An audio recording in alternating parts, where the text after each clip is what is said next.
I'm Francis Dearnley, and this is Ukraine, the latest.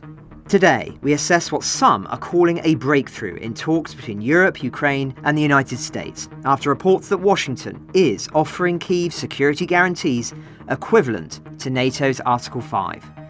But is the proposal all it appears to be, and would Putin ever accept it? Then we report a first in military history, the sinking of a submarine in port by a drone, before examining internal pressures within Russian society and reflecting on what Moscow has done to the Ukrainian city of Mariupol, reopening its destroyed theatre with a performance many see as shockingly insensitive. Bravery takes you through the most unimaginable hardships to finally reward you with victory.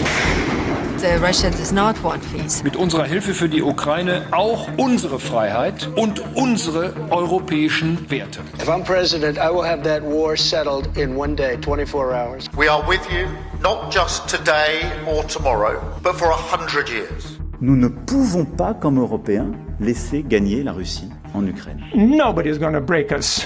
We are strong. We are Ukrainians. It's Tuesday, the 16th of December, 3 years and 297 days since the full-scale invasion began. And today, I'm joined by our chief foreign analyst, Roland Oliphant, and our Russian analyst, James Kilner. But first, the major diplomatic news. The last 24 hours has seen one of the most significant and ingenious naval operations by Ukraine in months, with ramifications for warfare far beyond the Ukraine theatre. But we're compelled to start today with the outcome of that major summit in Berlin we left you with, where President Zelensky, joined in the negotiations significantly by German Chancellor Merz, engaged in a continuation of talks with President Trump's envoys Steve Witkoff and Jared Kushner before a wider meeting of the coalition of the willing leaders, which culminated in the publication at last of a detailed summation of their position. In a joint statement, the leaders, Merz, Macron, Meloni, Starmer, Stubb and many others relayed how, quote, both the US and European leaders committed to work together to provide robust security guarantees and economic recovery support measures for Ukraine in the context of an agreement on ending the war. This would include commitments to 1. Provide sustained and significant support to Ukraine to build its armed forces, which should remain at a peacetime level of 800,000. 2. A European-led multinational force Ukraine, made up from contributions of willing nations within the framework of the coalition and supported by the US. It will assist in the regeneration of Ukraine's forces, in securing Ukraine's skies, and in supporting safer seas, including through operating inside Ukraine. 3. A US-led ceasefire, monitoring and verification mechanism with international participation to provide early warning of any future attack and attribute and respond to any breaches, along with a deconfliction mechanism to work on mutual de-escalatory actions that can be taken to benefit all parties. 4. A legally binding commitment, subject to national procedures, to take measures to restore peace and security in the case of a future armed attack. These measures may include armed force, intelligence, and logistical assistance, economic and diplomatic actions. 5. Invest in the future prosperity of Ukraine, including major resources available for recovery and reconstruction, mutually beneficial trade agreements, and taking into account the need for Russia to compensate Ukraine for the damage caused. In this vein, Russian sovereign assets in the EU have been immobilized. And then 6, strongly support Ukraine's accession to the European Union. Now, I know what you're thinking. Is that the European position, their pitch as it were, or is that a readout of where the talks have got to with the Americans? Do they agree to this as well? The wording, I would say, is deliberately opaque on that matter. It seems that the Americans are involved in these conversations, but nonetheless the statement itself was released by those coalition of the willing members. However, behind the scenes, in a possible breakthrough, we understand the US has told Kyiv to accept a platinum offer of security guarantees, or risk losing them completely. US officials have said that NATO-style guarantees are on offer, but will not be on the table forever, in an apparent ultimatum to get Zelensky to agree to the terms. Those officials said they believe 90% of a peace deal has now been agreed by both Kyiv and Moscow. Now, that may appear so to them, but there reportedly remains no agreement on territorial concessions or on the proposed 50-50 split of the Zaporizhzhia power plant, the former in particular being absolutely critical here. Nonetheless, European leaders said they were pleased with the US offer, with Merz saying, quote, "What the US has put on the table here in Berlin in terms of legal and material guarantees is really remarkable." Zelensky added, "We have now heard from the US side that they are ready to give us security guarantees that correspond to Article 5. Even President Trump sounded warmer than usual. "In terms of security guarantees," he said, "we're working with Europe on it. Europe would be a big part of that, and we're working on the security guarantee so the war doesn't start up again." Sources say Trump believes he can get Putin to agree to this Article 5 equivalent guarantee. We shall see. Once again, however, Trump did add that Ukraine had already lost the territory that is the subject of contention in the talks, which, of course, is inaccurate. Russia wants all of the Donbass, not just what it currently controls. And beyond the moral and political ramifications of that were it to happen, it's worth remembering the strategic too. Donetsk alone is the most heavily fortified region in Europe. And in the words of one analyst, handing it over would mean giving Russia operational depth it failed to seize by force. If Russia takes it without a fight, it gains space to rebuild forces and launch new offensives deeper into Ukraine.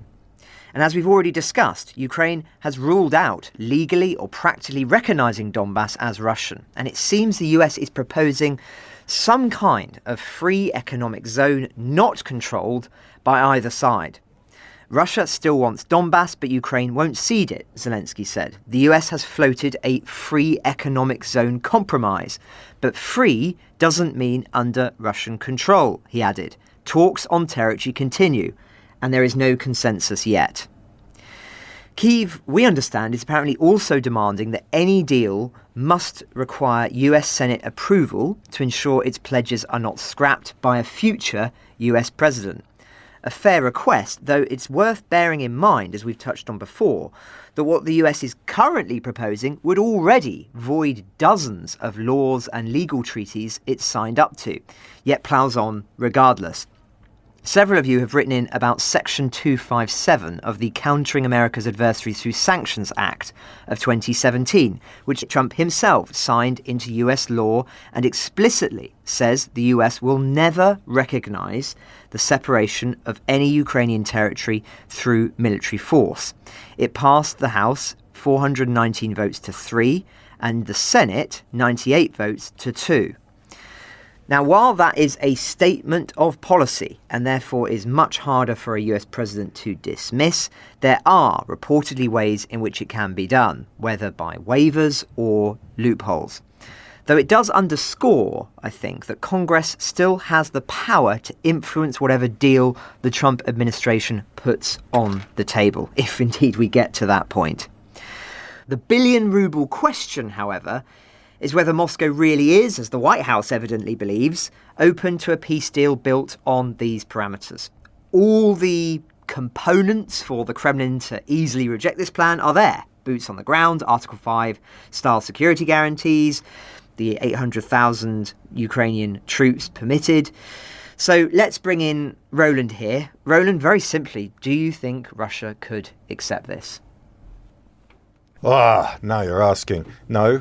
I mean, I think if you go through the European proposals that have come out, they're not that far off the Jonathan Powell-generated counteroffer to the original American 28 points, which I know is going back into the mists of maybe 4 weeks ago now. Feels like a lifetime ago. I mean, time passes in different ways in Narnia, right? But the same issues remain here, and the things that I would pick out, first of all, I was just listening to what you read there, legally binding commitment to restore peace, etc., including by armed force, intelligence support, logistics, right? So this is basically Article 5 in all but name.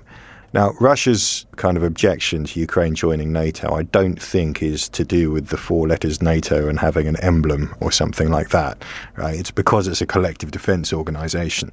So I can't really see them going along with that. The other thing, this multilateral force Ukraine, US supported, securing the skies, securing the seas, operating inside Ukraine. The Russians have been very clear that they're not going to accept that, and they've been very clear that you're not going to get the idea of saying, oh, these are national deployments, not NATO deployments. That's not going to get past them. And then, of course, as you said, speaking Anglo-Saxon English, the territory question remains absolutely key. I've just been checking while you were speaking. Sergei Ryabkov, the deputy foreign minister, has been speaking to journalists just in the past couple of hours saying, no, we're not going to accept. Donbass is, I think his term was, an integral part of Russia since the act of annexation in 2022, so they still want all of Donetsk and Luhansk. We've spoken at length on this podcast about just why that is not going to happen. The Ukrainians can't. They're not naive. They're not going to give up their most important fortress and public opinion on it. So that remains a really key sticking point as well. The other thing that strikes me about this platinum offer, which does sound like an advertisement for an American Express card you'd see on the tube, right? Which always comes with just eye-watering interest rates when you look at the small print. But there's a real crisis. There's a contradiction here in this public statement by America and its other recent public statements. They've literally just put out a national security strategy, which basically says that it's up to Europe to secure Europe. It's kind of third in the row of priorities and so forth. So there's the paper commitment, and there's really believing whether someone's going to enforce it. And as we saw with the Budapest Memorandum, most notoriously, there's a big difference between making a promise and actually following through on it. And the whole problem, just to expand on it slightly, the whole kind of nightmare scenario for NATO at the moment is that Article 5 is just a promise, and that when push comes to shove, the Americans won't show up. That's the nightmare scenario. I'm not saying that's where we are now, but everyone knows there's debates around that. So I think your fundamental question is, okay, if Donald Trump is offering this platinum security guarantee, what does it actually consist of? Does it involve American boots on the ground or not? And if not, is it really going to be a deterrent to Russia? And is anyone really going to take it seriously? And so my third kind of thought here, if you're going to talk about security guarantees, it comes back to this, the first point in the European plan, keeping the Ukrainian forces at a peacetime strength of 800,000. I mean, maybe that's what it comes down to. Maybe really the ultimate security guarantee is having a credible Ukrainian force that can defend itself. So no, I mean, at the moment, short answer, no, I can't see the Russians buying this. That said, look, I don't know what's going on in the Kremlin. The Americans obviously everybody seems to be saying we're closer than before. We know that the war has been tough on the Russians, right? Maybe they are getting to the point where they want to call it a day for a bit as well. I don't know, but going on past experience, no, I can't see this flying. Just one more question before we go to the military updates. If we know Russia is very unlikely to accept this, let's put it in those terms, are we then just seeing Ukraine and Europe simply trying to show the Americans that it's Putin, not them, who's the barrier to peace? And if so, what's the ramifications of all of this months of work? Well, no, that's been the strategy all along, right? It's always been to demonstrate that, okay, we'll go as far as we can and the Russians won't, in the hope that Donald Trump is going to get tired of Vladimir Putin breaking his promises, which hasn't happened yet. I think part of the strategy is to be inside the tent, quite obviously. Instead of saying, no, that's not going to fly, the answer is also, yes, but, or yes, may I add a suggestion, perhaps? And that way you keep the conversation going, which is, I think, far more critical to stop the Americans from walking away, to stop the Americans just saying, Donald Trump finally saying, I really don't care about this at all, throwing a fit and so on. So the long game is this, keep the Americans at the table, keep them involved, in the hope that the European kind of transatlantic alliance will come through and survive. But that we're living in a different world. And there are risks inherent in that strategy. Absolutely. Well, thanks very much, Roland. Before we go to other topics, including the internal situation in Russia, let's look at the military sphere. Dom compiled the following while monitoring this morning's Ramstein meeting. The lead story is the extraordinary footage released yesterday of something never seen before in naval warfare. Ukraine reportedly destroying a £300 billion Russian submarine using underwater drones. The footage appears to show a Ukrainian strike on that submarine docked at Novorossiysk on Russia's Black Sea coast, now home, of course, to the Black Sea Fleet after its ejection from occupied Crimea. Ukraine's security service, the SBU, didn't specify the date or time of the attack, carried out, they said, using one or more subsea baby underwater drones. If confirmed, the strike on at least one of those submarines would mark, as I say, the first successful underwater drone attack on a submarine in the annals of warfare. Dramatically, the footage available on our website and elsewhere shows a huge explosion that reportedly caused critical damage, and it has, I think quite tellingly, the presence of mud and debris in the explosion, suggesting a very large charge indeed that's actually disturbed the seabed. The SBU said the submarine was equipped with 4-caliber cruise missile launchers, widely used, of course, by Russia to strike Ukraine. Further evidence, all of this, of how drone technology is reshaping warfare. A Ukrainian Navy spokesman told Reuters the operation marked another turning point in the naval war. Elsewhere, Ukraine carried out further long-range strikes inside Russia overnight. A gas processing plant in Astrakhan, described by Kyiv as a key enterprise in Russia's oil and gas sector, was hit, with officials saying the aim was to reduce Russia's capacity to produce explosives. Ukrainian strikes also continued in the Caspian Sea. SBU-operated drones hit a Russian offshore oil production platform, the third such attack in a week. At the front, there's been little movement overall, but intense fighting continues around Kupiansk. An estimated 200 to 300 Russian soldiers are operating in and around the city under heavy pressure. Ukrainian forces claim to be conducting clearing operations while avoiding urban combat, instead focusing on severing Russian logistics, much of which now relies on air and ground drones. Encircled Russian troops are still receiving limited drone resupply, though some drops reportedly contain flags rather than food. A Ukrainian soldier in the area said Russian forces have attempted to reinforce positions via a gas pipeline, but Ukrainian forces have blocked it and now hold all possible exit routes under fire control. Geolocated footage published since the weekend suggests Moscow's forces likely don't hold positions in Petropavlivka, about 5 km east of Kupiansk, contradicting their claims. Even Russian military bloggers now say the situation for Russian forces in the area is deteriorating. A Ukrainian counterattack has pushed Russian troops out of multiple positions around the city, with Ukraine's National Guard conducting a multi-axis assault just north of it. Italian B-1 Centauro vehicles have reportedly been used for the first time in their original role as assault guns, not tanks or tank destroyers. But let's turn next to Ramstein, where Britain's Defence Secretary John Healey and Germany's Defence Minister Boris Pistorius delivered the opening remarks at this morning's 32nd meeting of the Ukraine Defence Contact Group, bringing together around 50 nations coordinating military support for Ukraine, of course. Dom listened in before heading off to what he described as a critically important Christmas lunch.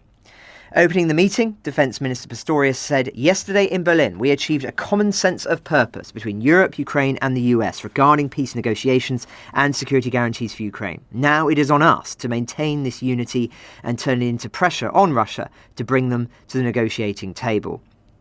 Healey followed this by saying Putin has continued brutal attacks on Ukraine, with 20,000 drone and missile strikes in the past 2 months alone. He then announced the UK's largest single-year investment in Ukrainian air defence, £600 million for thousands of air defence systems, missiles and automated turrets, with deliveries running through 2026. He also confirmed the production of new Octopus interceptor drones beginning in the UK, supplying thousands of drones per month to Ukraine. "Our mission is clear," he said. "Support the fight today, secure the peace tomorrow. And if Putin chooses to continue this war into next year, our message to Moscow is clear.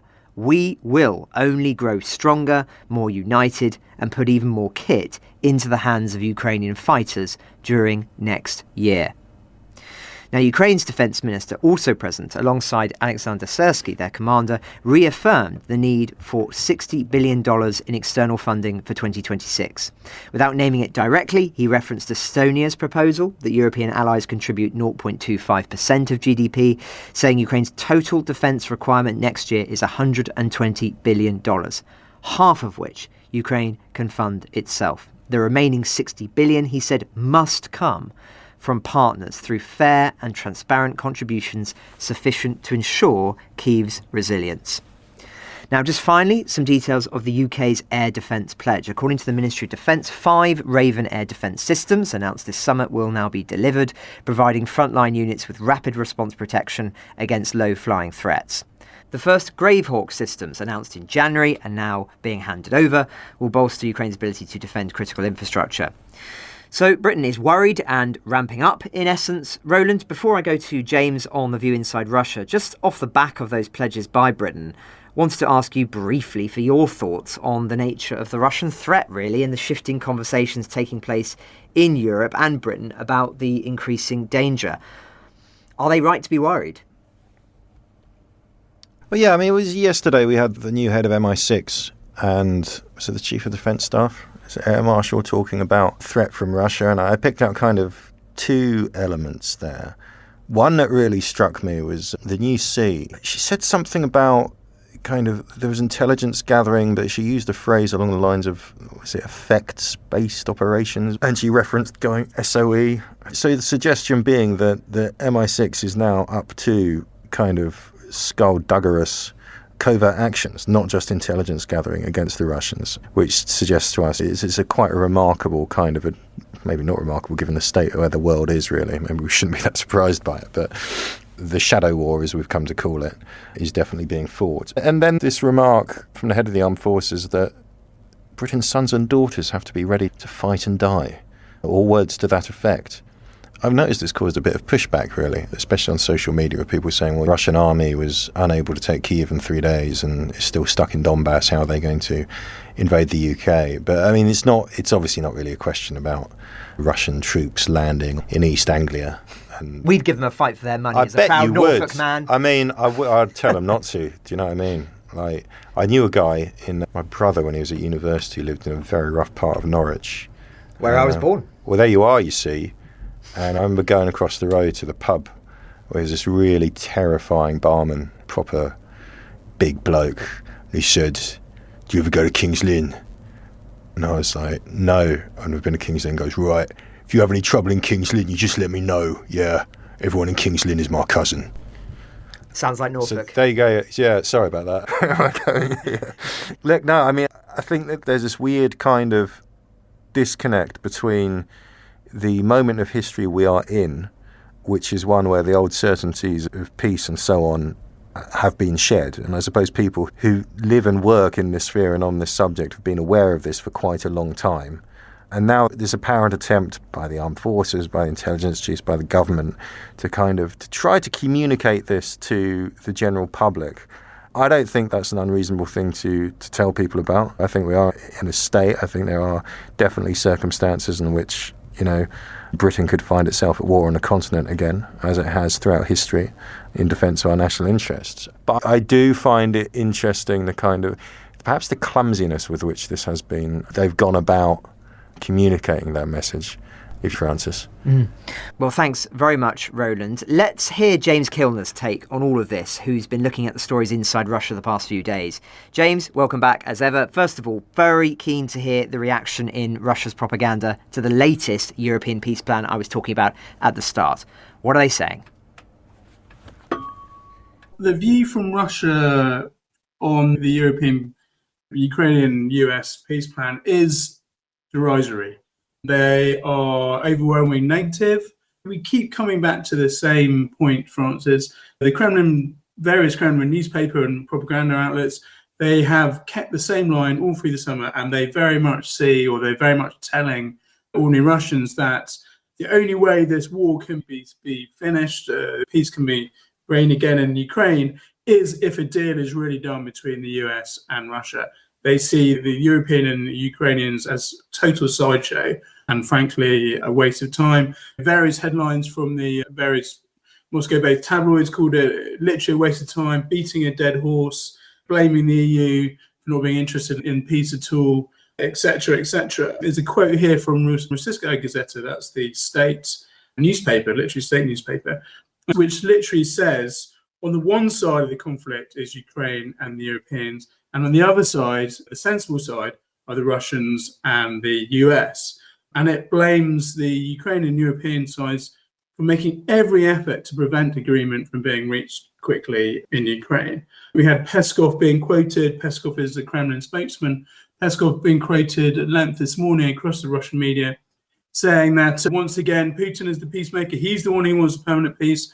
The Ukrainians are only really interested in a little ceasefire for Christmas, and they're going to use the ceasefire to rest and rearm. So they're saying that Ukrainians and the Europeans are just not serious. They can't be taken seriously. It's really a Moscow-Washington project. Well, thanks, James. No surprises there as such, but still important, I think, to always remind ourselves of what the Kremlin's actually saying about this sort of stuff so that we're not living in an alternative reality. But Putin was elsewhere, James, on Friday, pushing his narrative around the war to his allies. What were you following on this one? Right, so this was a trip by Putin to Ashgabat, the capital of Turkmenistan. Ostensibly, Turkmenistan was hosting this summit for various regional leaders to celebrate 30 years of neutrality. It sees itself as sort of the Switzerland of Central Asia, if you like, and promotes itself as a country for peace and neutrality. In reality, it's a completely warped, dystopian land, totally autocratic, run by a very dour chap called Serdar Berdimuhamedov, who inherited the throne essentially from his dad, Kurbanguly Berdimuhamedov, in 2022. So they were hosting this great shindig. Putin was invited. It's very important to keep a tab on where Putin travels because, as we know, he's limited to allies. And also the International Criminal Court has an arrest warrant out on him. So he has to take his opportunities to travel when he can.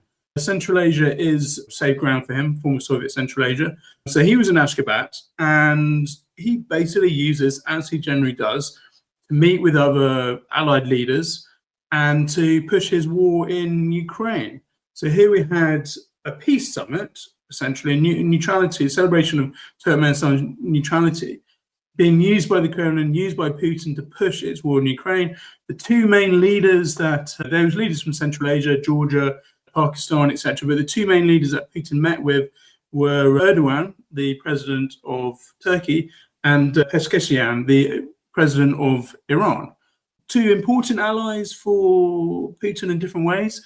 Erdogan has been sort of a robust, mainly ally, I think you can say, throughout the war in Ukraine. Pezeshkian, he's president of Iran, not the supreme leader, so you can debate how much autonomy he actually has. But he became president of Iran in 2024, and he's met with Putin, I think, 3 times this year. Iran-Russia relations have collapsed a bit since the US and Israel bombed Iran in June.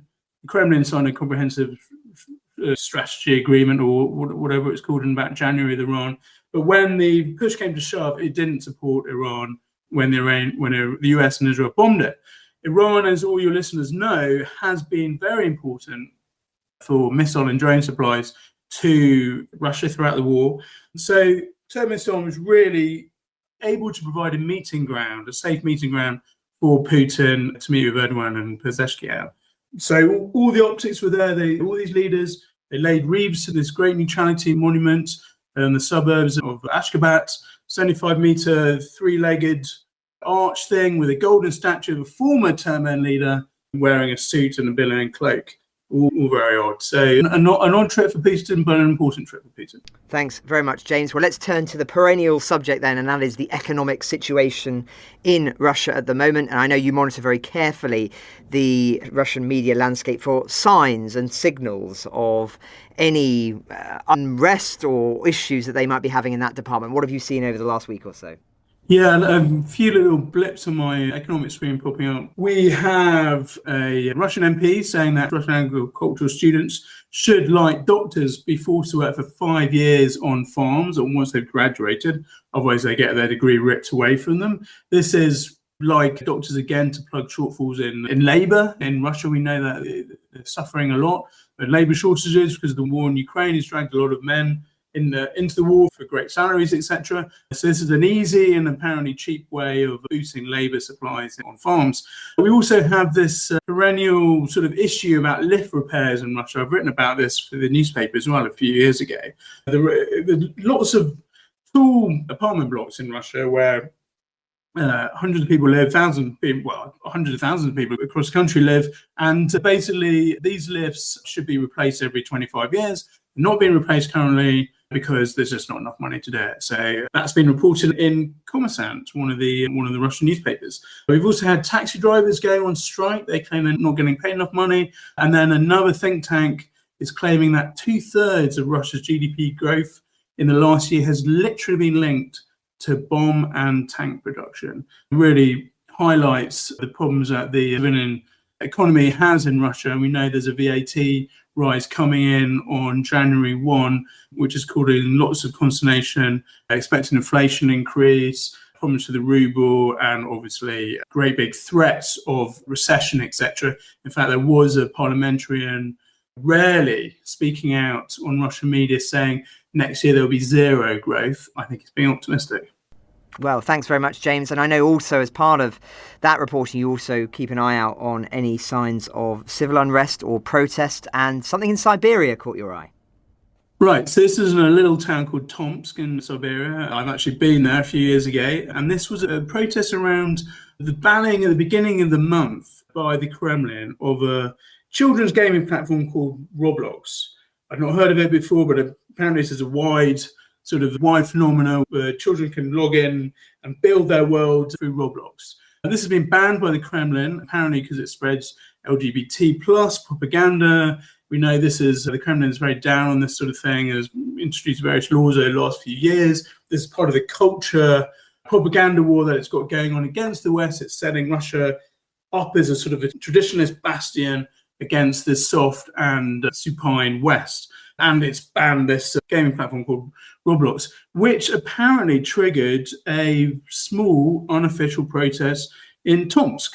Pictures show about 25 relatively young people, look like early teenagers, mid-teenagers, with various little placards complaining against this. Reports online saying that 63,000 people have written into the Kremlin over this particular ban on this gaming platform, which is an awful lot in today's Russia. Now, the point is, as we keep discussing on the podcast, France, is that protests in Russia are very rare, especially ones which haven't been sanctioned in any way at all. We discussed one about the VAT rise, I think last month, which was semi-sanctioned, and we discussed one 6 weeks earlier or so in Vladivostok about an extra tax on car imports. But now we have one on actually directed at Kremlin censorship, which is an increasingly sensitive and complex issue in Russia. The Kremlin is making it's already a very heavily censored country, as we know, Russia, but the FSB and the Kremlin seem absolutely determined to make it more heavily surveilled and censored. There's news this week that Putin signed off on a law which gives the FSB power to track all movements by all people who use the mirrored card payment system. And we know that the Kremlin's Max instant messaging system, which they're increasingly aggressively rolling out, and they're trying to ban basically WhatsApp and other forms of instant messaging, is now you're now obligated as students to use it to get the QR code to get into your exams in some universities. So there's a groundswell for further censorship in Russia, all linked to controlling people and all links back to the war in Ukraine and getting more men into these frontline units. Well, thanks very much, James, and we'll come back to you for your final thoughts in a moment. Just staying with Russia, though, Roland's written a long and poignant piece on the occupied southeastern Ukrainian city of Mariupol. At this time of year, one often sees footage shared on social media of the city and its famous theatre as it was in December 2021, aglow with Christmas lights and full of families going around the festive markets, which used to pepper the place. Within 3 months of that footage, the city was under attack, with its theatre soon destroyed in a strike that killed hundreds of civilians. Now, it's been reopened by the occupiers, not with a poignant, reflective piece of drama, but a comedy. So Roland, tell us about this, and more generally what's happened to that beautiful city since the Russians took over. Thank you, Francis. The theatre is reopened. That's really the news. So this is the first season that the Mariupol Drama Theatre is once again operating. I'm pretty sure that the opening night was Friday night on the weekend with an English bedroom farce, apparently. Saturday night was followed by Nikolai Gogol's The Government Inspector, fairly standard, classic Russian fare. The whole thing's been rebuilt, it's been repainted, it's got a new website, and it is talking about, once again, Soviet and Russian classics return to the stage in Mariupol. And this has obviously caused a great deal of consternation in Ukraine itself because of what happened with that strike on the 16th of March 2022, where, just to recap, so it was being used as a bomb shelter. And we were told at the time by the Mariupol City Council, the Ukrainian City Council, that it was the largest single bomb shelter, both in terms of physical size and the number of people using it in the city centre. Obviously, it had the Russian words children painted in large letters on the tarmac outside. Didn't stop from being bombed. Amnesty International did an investigation. They concluded it was an airdropped Russian bomb. And no one really knows how many people died. The Ukrainian government claimed up to 300. The Associated Press did an investigation speaking to 23 survivors afterwards who had said there were about 1,000 people inside. And so that investigation put the death toll in the region of 600. But we've never had a proper investigation, and we don't know how many people died there in the end. So, of course, it kind of sticks in the throat seeing this happen. But this is, it's about more than that. The reopening of the theatre is kind of a capstone of this big Russian project to make a show of rebuilding Mariupol in general. Mariupol is obviously, it was the biggest city to fall to the Russians, I think, so far. And it was the big prize early in the war, right? So people have been bracing for this for many years. Everybody knew if the big war came, the Russians would attack Mariupol. They did. There was the siege that went on for weeks. And before that battle was even over, the Russians were talking about rebuilding it. So while you remember that the battle ends in May, with the last holdouts in the Azovstal steelworks in the city centre. Even while that last battle is still going on, the Russian government has produced a pamphlet about the reconstruction of Mariupol. And it looks good. It's all about pedestrianised zones, more cycle lanes, going to put in more greenery. Looks like a pretty good urban development plan. Turns out, of course, they've literally just kind of copy-pasted the Ukrainians' own urban development plan from several years earlier. But nonetheless, it becomes this Russian kind of propaganda effort. So as early as March 2023, Vladimir Putin is down there talking about touring rebuilt apartment blocks, talking about how we're rebuilding Mariupol, we're making it normal. There's been several redevelopments on the edges of town, freshly built apartment blocks, and there've been apartment blocks demolished, damaged ones, to be rebuilt. So huge amount of money put into this. It kind of follows the pattern of, some people use the term mega project, and this is something the Russian government does from time to time when the Kremlin says we are going to do this thing and we're going to throw money at it. Really big mega projects, I would probably select the Sochi Winter Olympics project, things like that. The Kremlin sets its mind to something, puts money in, and it wants to see results. And generally with these projects, things get done, but there's always this Potemkin element. You get a lot of fly-by-night companies who want to sponge off the largesse, and so you have lots of residents of Mariupol over the past few years have been talking about, okay, the Russian company showed up and said they're going to repair the apartment block, but they put this jerry-rigged steel roof on and it leaks, and they didn't come back for 6 weeks, and then the heating failed, and then they put in some first they took out the windows, then they waited for weeks without windows, then they put some windows in, and then they didn't fit. So there have also been cases of people evicted for these new apartments to be built. So I'm getting to that bit. Right. So I'm getting to that bit. So first there's the complaints about kind of shoddy work, clearly by companies who are, I think, probably making a fast buck out of the money the Kremlin's spending on this. Then you've got this other question of what happens to the local population. And this gets into the question of Russification, right? So this is the real big story here. So Mariupol had a population of roughly 400,000-ish before the war, 450,000-ish. We think that was reduced. Most people fled, a large number were killed. We We think that was down to about a quarter of that by the end of the battle. Some people have obviously returned, but there's clearly been a question about the loyalty of those who remain. It was a town that had a significant pro-Russian population, but there was also a large number of people fled, a large number of people have fought. Anyway, so you've ended up with situations, there are multiple stories of this. So it sounds consistent, it sounds like a pattern of people, either their apartment has been destroyed and they've been promised a new apartment because that's what the Russian government says, and then they're told, well, you're going to have to produce ownership documents to prove that you had an apartment, but they were destroyed in the house or whatever. And essentially a large number of bureaucratic obstacles being thrown up to stop people moving back. And it's also occurred there have been reports of this in the case of damaged apartment blocks that are then destroyed. You're still living there, but it's been destroyed. They rebuild a new one. Same story.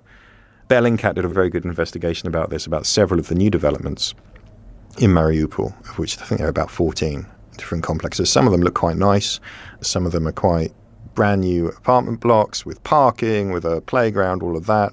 They're being advertised in Russia to Russian citizens with preferential mortgage rates of about 2%. Now, that would be pretty bloody good in Britain. I think a lot of people would be very envious to get a 2% mortgage these days. Average mortgages in Moscow at the moment are running at about 20. Just to give you an idea of the preferential rate. And the charge is that the idea is to bring in Russians from mainland Russia in order to Russify Mariupol. That's the charge of the Ukrainian government. I think there's a fair amount of evidence to back that up. I mean, my final point would be, I think we should be wary of saying that none of this is happening, that none of the reconstruction is happening. I mean, I'm sure it has happened. I'm sure things have got done, just going on my experience of Russian mega projects. But certainly there are credible reports. It's largely a strong Potemkin elements of this, facades that don't stack up and so on. And this seems to be a real thing. Come and buy your own bit of the seaside in order to bring a Russian population down there. And this is what Catherine the Great did when Novorossiya was conquered in the 18th century in the first place. When you conquer a place, you try and settle it with your population. Well, thank you very much, Roland, for talking us through that. And we'll, of course, link to that piece in the show notes, which has photographs of the work that has been done on Mariupol by the Russians, including the theatre, and, of course, what it used to look like beforehand, and with more details of the terrible incident that took place, which I remember us reporting on the time in real time, and just the number of killed totting up and increasing over the course of that awful week, one of many around that period. But let's turn to our final thoughts now, starting with James. James, where do you want to leave listeners today? Well, I'd like to start by saying I think Roland's report on the Mariupol theatre is an incredibly important one to read, very poignant, very important story, that absolutely ghastly, ghoulish concept that people are encouraged to watch comedy plays in a death zone. I also remember doing a lot of reporting on that for the newspaper at the time, and it was just a ghastly story. So ghastly end to a ghastly story, I guess. Well, my final thought, Francis, was really sort of a story from the Urals, from the Russian Urals, a story from a city called Tolyatti, which is well known for its car manufacturing plant, centre of the Avtovaz car plant, which makes the Lada. I've been picking up a little story which is fairly instructive, actually. It's of a local deputy there. His wife dashed off to Chile to give birth to his baby. While she was there, she made a load of videos promoting the concept of flying off to Chile if you're Russian to have a baby. She said it was a great place to have a baby, mainly because you can get a passport which gives you access to 160 countries visa-free. Anyway, this deputy who belongs to Putin's United Russia party is in a lot of trouble and is likely to get the sack, basically for being unpatriotic, not giving birth in Mother Russia, instead sending his wife off to give birth in Chile. This is the story of Russians going off to South America to give birth has been playing in the background throughout the entire war in Ukraine. We used to get plane loads of 8.5 month pregnant Russian women turning up at Buenos Aires airport to give birth. The Argentinians would give children born their passport straight away, and then the Russian parents could apply for citizenship, I think, after a couple of years. So a very flexible scenario there. That's been tightened up in the last year, I think it was. But clearly Chile now has been targeted by Russia, and this local Russian MP, the United Russia Party, is in big trouble for trying to take advantage of that. Thank you very much, James. And leaving you all today with the final remarks from Roland. Roland, where would you like to leave everyone? Oh, good Lord. I was just thinking about Mariupol, and just because that city was pretty much totaled. I mean, it was huge amounts of destruction inflicted on that. And at the time, of course, we thought of that as unique, and it's not. I mean, it's been repeated again and again, which is not a particularly profound thought. Sorry. I suppose I'm thinking about all those, because I'm going to go away for the holiday season quite soon. I'm thinking about all those people in Ukraine facing potentially a very tough, very cold Christmas and New Year. There was a report out, I think today or yesterday, talking about how the Russian infrastructure strikes are trying to sever the country in two, apparently, leave a large chunk of the country blacked out. I don't think that will bring Ukraine or Ukrainians to their knees. There's ways of getting through that. But it's going to be tough. So thinking about all those people out there in Ukraine still soldiering on.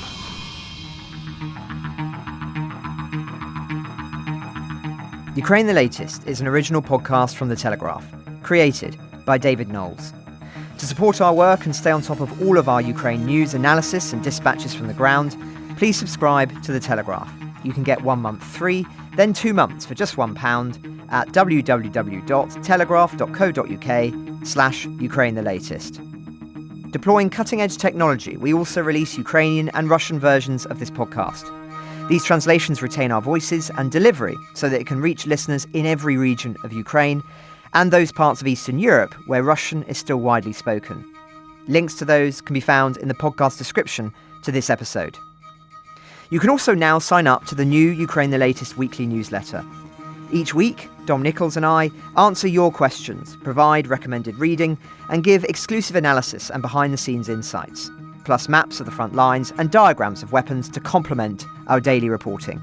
It's free for everyone, including non-subscribers. You can find the link to sign up in the descriptions for this episode. We regularly have a Ukraine Live blog on our website, where you can follow updates as they come in throughout the day, including insights from regular contributors to this podcast. We also do the same for other breaking international stories. If you appreciate our work, please consider following Ukraine the Latest on your preferred podcast app, and leave us a review, as it really helps others find the show. Please also share it with those who may not be aware we exist. You can listen to this conversation live at 1 p.m. London time each weekday on X Spaces. Follow The Telegraph so that you don't miss it. You can also get in touch directly to ask questions or give comments by emailing ukrainepod@telegraph.co.uk. We continue to read every message. You can also contact us directly on X. You'll find our handles in the description for this episode. As ever, we're especially interested to hear where you're listening from around the world. Executive producers are Francis Dearnley, Louisa Wells, and David Knowles. My name is David Knowles. Thank you all for listening. Goodbye.